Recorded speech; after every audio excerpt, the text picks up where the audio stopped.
You ask Tiger to solve. This deals with linear equations with one unknown. The final result is w equals -3/2.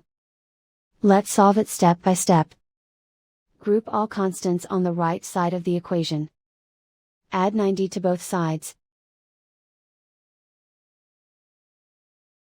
Group like terms. Simplify the arithmetic.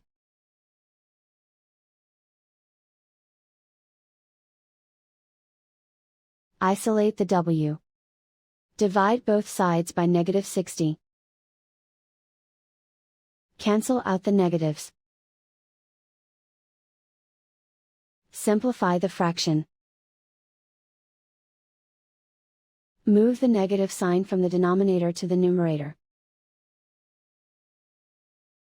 Find the greatest common factor of the numerator and denominator. Factor out and cancel the greatest common factor. And so the final result is w equals -3/2.